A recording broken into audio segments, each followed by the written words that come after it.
호르무즈 해협에 갇혀있던 한국 선박에서 폭발이 발생했습니다. 한국 국적 선원 6명을 포함해 모두 24명이 타고 있었는데 인명피해는 없는 것으로 확인됐습니다. 트럼프 대통령이 이란이 한국 화물선을 공격한 것이라고 주장하며 한국의 동참을 요구했습니다.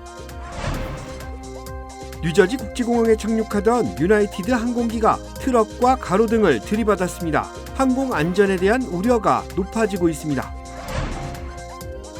연방항소법원이 먹는 낙태약의 우편 배송을 금지하라는 판결을 내렸습니다. 캘리포니아주 정부와 낙태 옹호단체는 즉각 반발에 나섰습니다.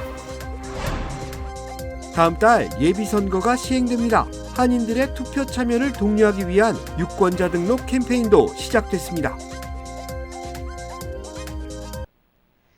시청자 여러분 안녕하십니까? KBS 아메리카 뉴스입니다. 중동 호르무즈 해협에 갇혀있던 한국 선박에서 폭발과 함께 불이 나 한국 정부가 상황 파악에 나섰습니다.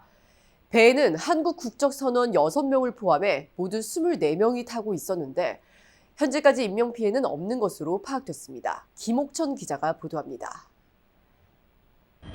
우리 시각 어젯밤 8시 40분쯤 호르무즈 해협에 정박 중이던 우리 선박 한 척에서 폭발과 함께 화재가 발생했습니다. 해당 선박은 한국 선사인 HMM이 운용하는 일반 화물선 나무호입니다. 좌연 기관실 쪽에서 원인을 알 수 없는 폭발음이 들린 뒤 화재가 발생한 것으로 알려졌습니다. 화물선에는 우리 국적 선원 6명, 외국 국적 선원 18명 등 모두 24명이 타고 있었습니다. 선체 일부가 손상됐지만 인명피해는 없는 것으로 파악됐습니다.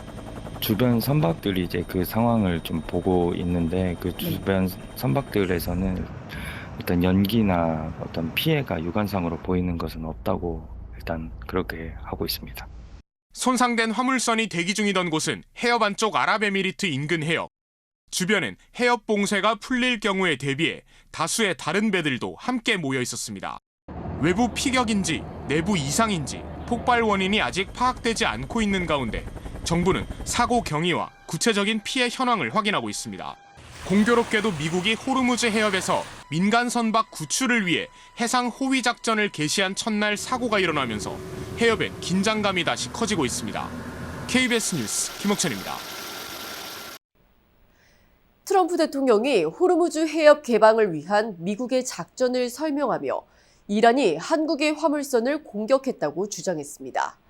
그러면서 한국이 작전에 합류할 때가 됐다며 한국의 동참을 사실상 압박해 파장이 예상됩니다. 김성수 기자입니다.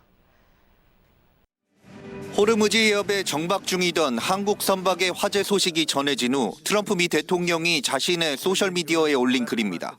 이란은 프로젝트 프리덤 선박 이동 문제에서 무관한 국가들을 상대로 몇 차례 발포했다며 여기에는 한국 화물선도 포함된다고 밝혔습니다. 우리 선박 화재 원인으로 이란의 공격을 지목한 겁니다. 그러면서 아마 한국도 이 작전에 합류할 때가 된 것 같다고 강조했습니다. 베센트 미 재무장관도 중국을 포함한 국제사회 파트너들이 함께 이란에 압력을 가할 적기라고 했습니다. 호르무즈 해협 개방을 위한 선박 보호와 호위 작전에 미국 측 동참 요구가 더 거세질 가능성이 있습니다. 미군은 현지 시각 4일 호르무즈 해협 봉쇄로 발이 묶인 각국 선박을 빼내기 위한 프로젝트 프리덤에 착수했습니다. 이 과정에서 미 중부사령부는 상선을 위협하던 이란의 소형 선박 7정을 격침했다고 밝혔습니다. 또 상선 2척이 해협을 무사 통과했다고도 했습니다. 하지만 이란은 이를 부인했습니다. 트럼프 대통령은 작전 수행 중 이란이 미 해군 함정을 공격하면 지구상에서 사라질 것이라며 공세 수위를 높이고 있습니다. 트럼프 대통령이 전쟁을 돕지 않는다며 유럽 동맹국들에 대한 압박을 강화하는 상황에서 한국을 특정해 작전 참여를 요구하면서 우리 정부 부담이 커질 수 있다는 분석도 나옵니다. 워싱턴에서 KBS 뉴스 김성수입니다. 뉴저지주 뉴워크 리버티 국제공항 인근에서 착륙하던 유나이티드 항공 여객기가 고속도로 트럭과 가로등을 잇따라 들이받는 아찔한 사고가 발생했습니다. 이번 사고가 발생하기 하루 전에도 뉴요크 공항으로 향하던 항공편에서 승객 난동으로 비상사태가 선포되는 등 항공 안전 우려가 커지고 있습니다. KBTV 신영주 기자가 보도합니다. 뉴저지 뉴요크 리버티 국제공항 인근에서 착륙을 시도하던 유나이티드 항공기가 트럭과 가로등을 잇따라 들이받는 사고가 발생했습니다. 해당 사고는 지난 3일 오후 2시경 이탈리아 베네치아를 출발해 뉴요크 공항으로 향하던 유나이티드 항공 169편 보잉 767 여객기가 착륙을 시도하던 과정에서 발생했습니다. 연방항공청과 뉴저지주 경찰에 따르면 여객기는 활주로 접근 중 뉴저지 턴파이크 상공을 낮게 비행하다 도로변 가로등 기둥을 먼저 충돌한 뒤 고속도로를 주행 중이던 트랙터 트레일러 트럭과 부딪혔습니다. 이 충격으로 쓰러진 가로등 기둥은 인근을 지나던 지프 차량까지 덮쳤지만 다행히 인명피해는 없었습니다. 트럭 운전자는 팔과 손 등에 유리 파편으로 인한 부상을 입었지만 생명에는 지장이 없는 상태로 병원에서 치료를 받았으며 회복 중에 있는 것으로 전해졌습니다. 항공기에는 승객 약 210여 명과 승무원 10명 등 220여 명이 탑승하고 있었으며 다행히 승객과 승무원 중 부상자는 발생하지 않았습니다. 여객기는 일부 손상을 입었지만 정상적으로 활주로에 착륙한 뒤 게이트까지 이동했습니다. 특히 사고가 발생한 29번 활주로는 고속도로와 약 120m 거리에서 시작되는 구조로 평소에도 저공 비행 시 운전자들이 놀라는 경우가 있는 것으로 알려졌습니다.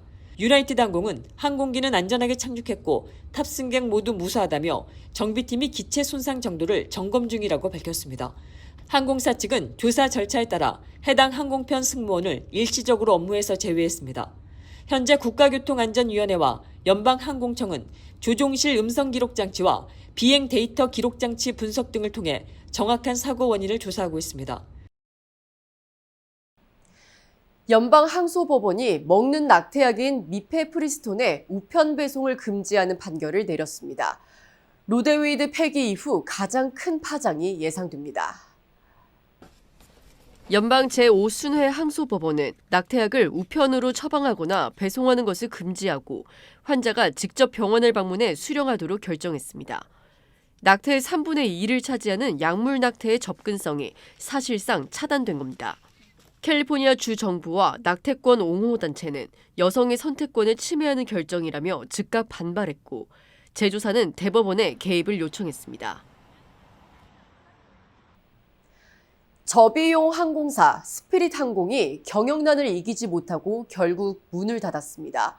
34년 만의 폐업 소식에 항공업계는 발빠르게 노선 쟁탈전에 나서고 있습니다. 노란색 동체로 친숙한 스피릿 항공이 지난 2일 토요일 모든 영업을 종료하고 폐업 절차에 돌입했습니다. 지난해부터 이어진 두 차례의 파산 보호 신청과 정부 구제금융 논의마저 결렬되면서 결국 문을 닫은 것입니다. 바이든 행정부의 제동으로 제트블루와의 합병이 무산된 데 이어 최근 중동 전쟁으로 인한 항공유 가격 폭등이 결정타가 됐습니다. 스피릿의 빈자리가 생기자마자 경쟁사들은 노선 확보 전쟁에 뛰어들었습니다.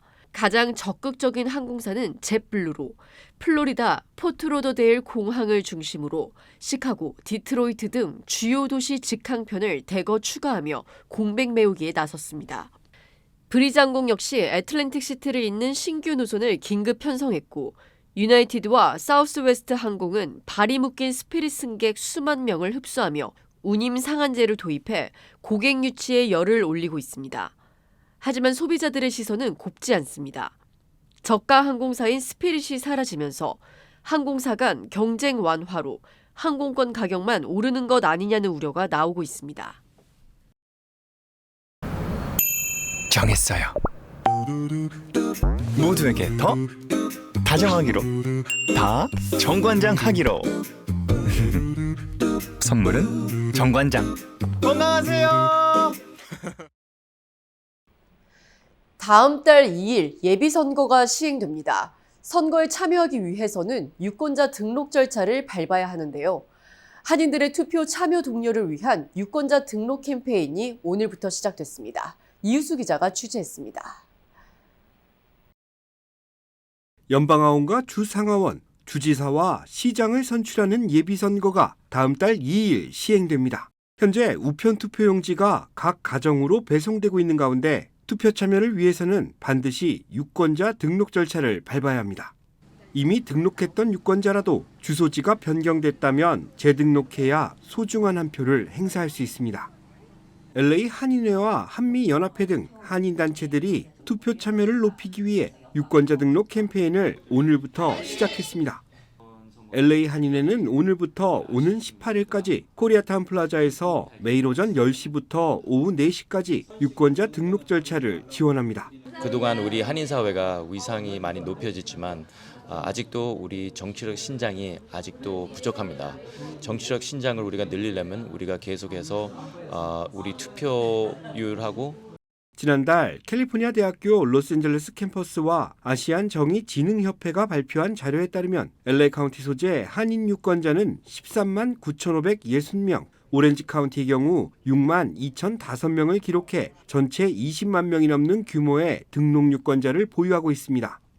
한인 단체들은 한인들의 시민권 취득이 늘면서 유권자 등록도 늘고 있지만 등록 가능한 한인들이 주저하고 있어 정치력 신장을 위한 유권자 등록과 투표 참여의 중요성을 강조했습니다. 유권자 등록률은 많이 증가가 되고 있지만 아직까지 투표율은 많이 낮은 편입니다. 그래서 등록과 투표율과 같이 가야지 저희 목소리가 반영될 수 있습니다. 한인 유권자들의 투표율을 보면 노년층에 비해 젊은 층의 투표율이 크게 저조한 것으로 집계되고 있습니다.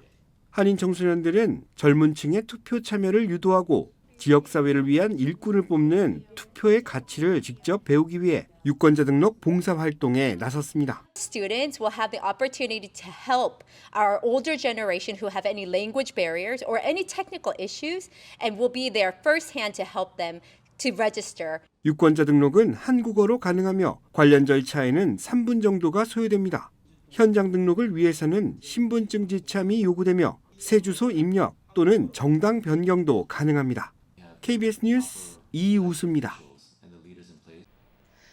LA의 한 쇼핑몰 주차장에서 총격 사건이 발생해 한 명이 숨지고 2명이 다쳤습니다. 사건은 어제 새벽 2시쯤 사우스 LA 파이어스톤 블루버드 인근 쇼핑몰 주차장에서 발생했습니다. 경찰은 현장에서 총상을 입고 숨진 35살 남성을 발견했고 또 다른 20대 남성이 부상을 입어 병원으로 옮겨졌습니다. 부상자 중 한 명은 인근 거리에서 근무 중이던 보안 요원으로 현장에서 날아온 총탄에 맞은 것으로 확인됐습니다. 당국은 도주한 용의자의 신원 파악에 주력하고 있는 가운데 목격자와 인근 CCTV를 토대로 수사를 확대하고 있습니다.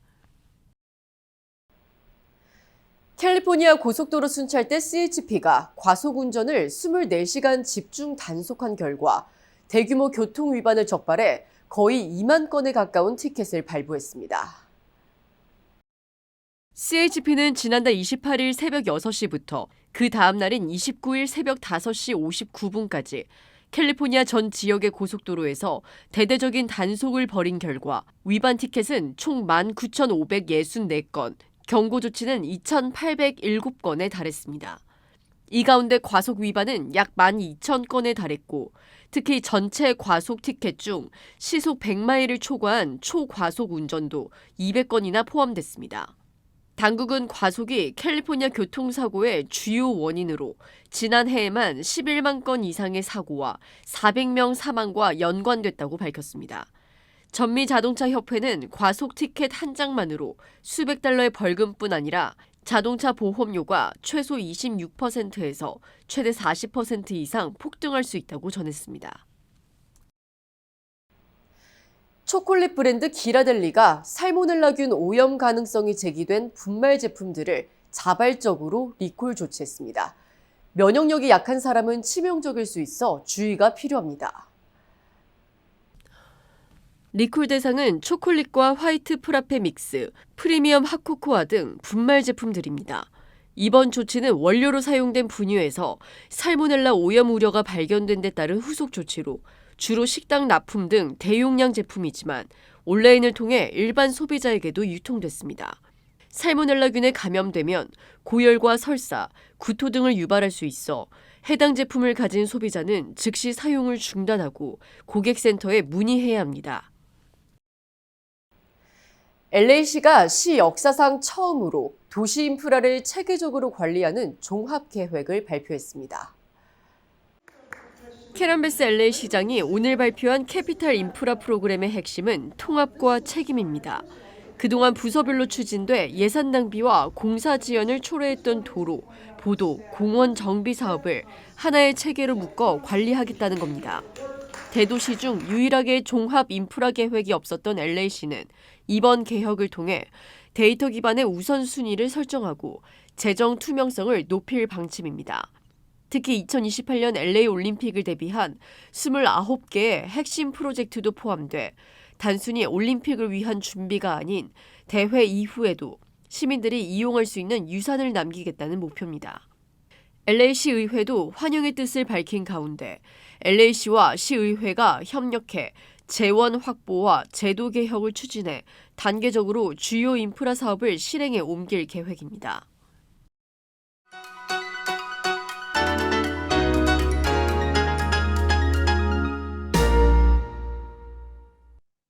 주식시장은 오늘 하락했습니다. 6주 만에 최대 낙폭을 기록한 다우존스가 나홀로 이틀 연속 떨어졌는데요. 3대 지수 중에서도 5주 연속 꾸준히 뒤처지며 12주 전 기록했던 사상 최고치도 아직 경신하지 못했습니다. 반면 5주 연속 상승한 주를 기록했던 내스닥과 S&P 500은 숨고르기 하는 조짐을 보이며 오늘도 소폭 하락하는 데 그쳤습니다. 호르무즈 해협을 둘러싼 긴장감이 다시 고조되며 국제유가는 상승했고 10년 만기 국채금리는 10개월 최고치를 돌파했습니다. 이번 주 발표되는 고용지표를 앞두고 관망세가 짙어진 가운데 카시카리 연은 총재의 매파적 발언, 즉 인플레이션 고착화시 금리 인상 가능성을 언급한 점은 추가 부담으로 작용했습니다. 매도 심리를 자극하기에 충분한 상황이었는데요. 그럼에도 공포지수는 장중 한때 19를 넘어섰다가 다시 가라앉았고 매도세 압박 역시 패닉셀링으로 번지지 않고 절제된 수준에 머물렀습니다. 매그니피선 세븐 중 아마존과 알파벳이 나란히 사상 최고치를 경신했고 3개월 만에 8만 달러 선을 돌파한 비트코인과 함께 가상화폐 관련주들의 강세로 두드러졌습니다. 또한 마감 후 실적 발표를 앞두고 3일 연속 상승한 팔런티어는 소프트웨어 주들의 반등을 주도했습니다. 지금까지 김지한이었습니다.